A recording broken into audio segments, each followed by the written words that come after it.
नमस्ते। आज हम एक ऐसे शब्द को समझेंगे जो सुना तो सबने है पर शायद ठीक से जानते नहीं। चलिए आज ना एसेट्स के कॉन्सेप्ट को बिल्कुल सिंपल बनाते हैं।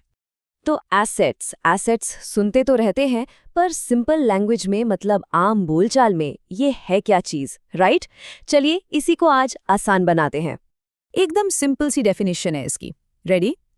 जो चीज आपकी है और यूजफुल है, बस वही एसेट है। हाँ, बस इतना ही। यही एक लाइन इस पूरे कॉन्सेप्ट का बेस है। तो अब किसी भी चीज को कैसे पहचाने कि वो एसेट है या नहीं?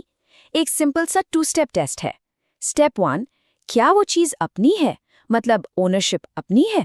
ठीक है। स्टेप 2, क्या वो काम आएगी, मतलब क्या वो यूजफुल है? बस ये 2 चीजें चेक करनी है। तो आसान भाषा में, अगर कोई चीज इन दोनों कंडीशंस को, दोनों को पूरा करती है, तभी और सिर्फ तभी वो एक एसेट है। एक भी कंडीशन मिस हुई तो वो एसेट नहीं है। सिंपल। अब थ्योरी तो समझ आ गई, चलिए इसको थोड़ा रियल लाइफ में देखते हैं, कुछ एग्जाम्पल्स के साथ, तभी तो असली मजा आएगा। डेली लाइफ में देखें, पॉकेट में रखा कैश अपना है? हाँ। काम का है? बिल्कुल, तो ये एसेट है। अच्छा, मोबाइल फोन, वो भी अपना है और इतना काम आता है, सो यस, एसेट है। Same goes for a bike, अपनी है, काम आती है, एसेट है। अब इसी लॉजिक को बिजनेस में लगाते हैं।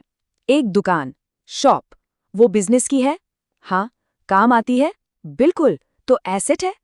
दुकान के अंदर जो माल रखा है यानी स्टॉक, वो भी बिजनेस का है और बिकने के काम आएगा, तो वो भी एसेट हुआ।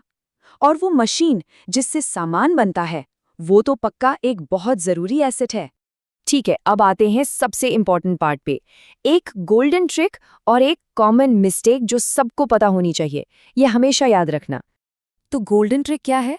एक सिंपल सा फॉर्मूला। इससे लाइफ में कभी एसेट को लेकर कंफ्यूजन नहीं होगा। फॉर्मूला है, मेरी है प्लस काम की है इज इक्वल्स टू एसेट। बस इसे कहीं लिख लीजिए, एक लाइन में पूरा चैप्टर खत्म। अब आते हैं कॉमन मिस्टेक पे। बहुत लोग सोचते हैं कि बस पैसा या कैश वही एसेट है, पर यह गलत है, बिल्कुल गलत। सच ये है कि कोई भी चीज जो अपनी है और यूजफुल है, वो एसेट है। घर हो, गाड़ी हो, लैपटॉप हो, कुछ भी। तो सबसे जरूरी बात क्या निकल कर आई? ओनरशिप तो ठीक है, पर यूजफुलनेस ही असली की है। किसी चीज का काम का होना उतना ही इम्पॉर्टेंट है जितना उसका अपना होना। दोनों बराबर हैं। तो अब उम्मीद है कि एसेट का कॉन्सेप्ट एकदम क्रिस्टल क्लियर हो गया होगा, है ना? तो अब एक छोटा सा होमवर्क। जरा सोचिए, अपने आसपास देखिए और ऐसी 5 चीजों की लिस्ट बनाइए जो अब हमारे हिसाब से एसेट्स हैं।